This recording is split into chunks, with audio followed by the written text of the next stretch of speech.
Welcome to Debbie's Grill, where we talk on matters that concern the state, void of politics, fear, or favor.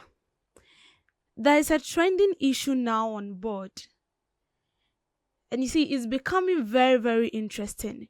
Ofori-Atta declared wanted again by Office of the Special Prosecutor after missing June 2nd deadline. The Office of the Special Prosecutor has once again declared former Finance Minister Ken Ofori-Atta a wanted person effective on June 2nd, 2025. This decisive action follows his failure to appear in person at the Office of the Special Prosecutor's headquarters by the stipulated deadline, violating an earlier agreement that saw his temporary removal from the unwanted list. The Office of the Special Prosecutor had initially declared Mr. Ofori-Atta a fugitive from justice in February 2025, citing his repeated non-compliance with summons for questioning regarding multiple corruption allegations. So these probes include his involvement in contracts with Strategic Mobilization Ghana Limited for revenue assurance, issues surrounding the National Cathedral project, and other financial dealings during his tenure as Finance Minister from 2017 to 2024. So, Mr. Ken Ofori-Atta was a former finance minister from 2017 to 2024. There was no change. And I quite remember that there were a time where, people were calling on the then president to replace him by Ankosi Bebia. And then we were here. Not quite too long, the Office of the Special Prosecutor, brought out some allegations leveled against him. Including issues that has to do with the National Cathedral and some other cases that have been leveled against him. Now, the Finance Minister was expected to be at the Office of the Special Prosecutor for questioning and interrogation. Unfortunately, we heard that he was not feeling well, and so the time should be extended.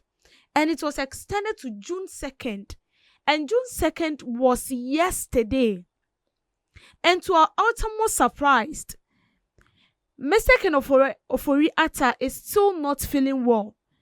And so they are pleading with the OSP to shift it to 18th June. Now I want to ask, which type of sickness is this? Is it a type of sickness that anytime is due for you to be questioned about an office that has been handed over to you, a position that has been handed over to you from 2017 to 2024? Anytime is due for you to be questioned. That is when you are man, so I don't understand. That is when you feel more sick. This has to do with billions of cedis that has went down the drain, and Ken Ofori-Atta is nowhere to be found. What has reached us, or the information we are getting, is that the situation now is worse. So it's either he has a virtual meeting with the Office of the Special Prosecutor, or it should be postponed to 18th June. Now, I wouldn't be surprised. 18th June is just in the corner. 18th June will be here, and then Ken Ofori-Atta will still say that, maybe I don't know, Monfanko July. Then with this, are we going forward? Are we making progress, or we are retrogressing as a country? And aside that, Mr. Kisin Ejabin, you've been a special prosecutor for 8 good years. Me who say we prosecuting Nipa say that. All the time you come out and then you tell us that, yeah, this person has been involved in this. You mention the cases one after the other. Then all of a sudden, BBIAD. It looks like the Office of the Special Prosecutor has become, dull. We don't hear anything. And then I'm beginning to lose some sort of trust in the current administration, and especially when it has to do with the Office of the Special Prosecutor coming out with issues like this. And issues like this are very, very sensitive. Someone who was the finance minister of this country, and you and I know how, the economy of this country was some time back. And there are charges that has been leveled against you. Why don't you just go and listen to what question you will be asked? If you are guilty, you are guilty. That one, there is nothing we can do. If you are not guilty, you are not guilty. And then we keep postponing it. One, it makes the Office of the Special Prosecutor unserious. That is the fact. It makes it unserious. And it's painted this picture out there as if this current government, they are not interested in prosecuting anyone. Yes, I know issues like this has to go through due process. You have to, make sure you get the vivid evidence to be 100% sure that this case you are leveling against Mr. So and so is true. With the Office of the Special Prosecutor coming out to tell us that Ken Ofori-Atta is wanted, and with the cases he has listed, it means he has his evidence, because I'm not sure a special prosecutor will just come out and say things that he knows nothing about. No. And it's like the Office of the Special Prosecutor is very weak. Very, very weak. Today, they bring this person. We've seen this and this and that and that. And this is what our findings has fetched us. Then the citizens, everybody is happy. We are eager to know more. Then all of a sudden, shoom, we don't hear anything again. We don't see anything again. And with Ken Ofori-Atta, postponing the day to 18th June, when is he going to get well? Because it looks as if said that the sickness and for me, I see it to be a permanent illness, which means he's not going to get well soon. So now, Mr. Kisie Jabin, what is the next step? Are we still going to give him another time? And even if the time is extended, and then he comes out with another excuse, what are we going to say? And you see, all these things are telling us that if people are not ready to prosecute anyone, if people are not ready to hold anybody accountable. Because the National Cathedral, for instance, money has been pumped into the National Cathedral. And the finance minister was the lead. He was the leader of everything. Because at the end of the day, when you go into discussion and you're supposed to pump in 50 billion, who will you look up to, or who will you go for that money? You have to go to the finance minister. And with the National Cathedral, we know the amount of money that has been pumped into the National Cathedral. And then now the National Cathedral has become a manhole. Sikana yehu. National Cathedral also ayera. So where is the money? Who is responsible for it? And also me who. So what at all are we learning? Like, you see, it's very annoying. And sometimes I don't get to understand ourselves. Because these are our leaders who go outside the country to learn. So then I keep asking myself, what at all do they learn from the Western world?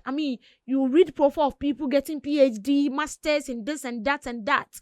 And then they come back to the country and as if, excuse me, but as if their brains has been washed.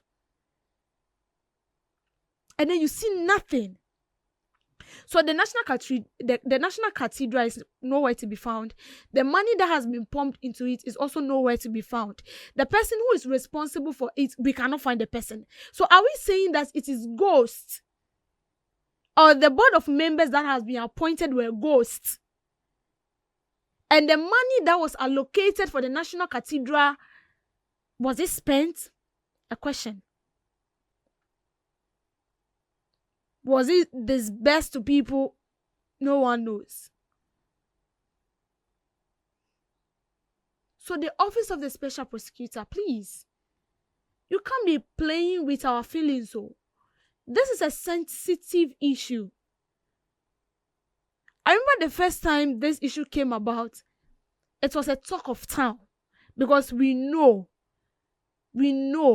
that our economy being in shambles is not because of, something very major, but it's because of our carelessness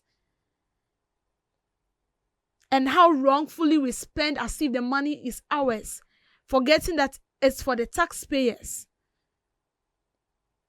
And then at the end of the day, we see nothing. We will be very, very, very, very disappointed if by the time this current administration leaves power, no one is being prosecuted, no one is being questioned. Then it means we were joking and we were doing all that because we need power. Because you cannot tell me that money, that 50 million or 50 billion that has been pumped into the National Cathedral, vanished into the air just like that. Whereas cases were found that a board member, a committee board member, has 2 national identification cards receiving 2 monies at a go. And then at the end of the day, we don't see the person responsible for it. And then the special prosecutor will come out, tell us this. The next time he changes his mouth to tell us another thing. Within a second, he's telling us a different thing. So now, what are we believing? So to the office of the special prosecutor, please, if you feel like Asemnaba, you've done your findings and there are a lot more to do, please take your time. And do it well. It will be better if you take your time, do it well, and at the end of the day, we get a positive response. Ken Ofori-Atta was declared wanted. Now he has been declared wanted again. And I'm sure they will keep declaring him wanted until at the end of the day, we the citizens will get fed up and then we'll just keep quiet. But that's not what we are looking for. If we are not holding these people accountable, if we refuse to allow transparency reign, then what are we saving down for the future? It means we are creating a path for a conducive, corruption in the nearby future.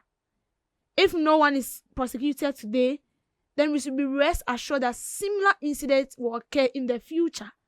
So please, let's do our homework well. Thank you for making time with me on Debbie's Grill.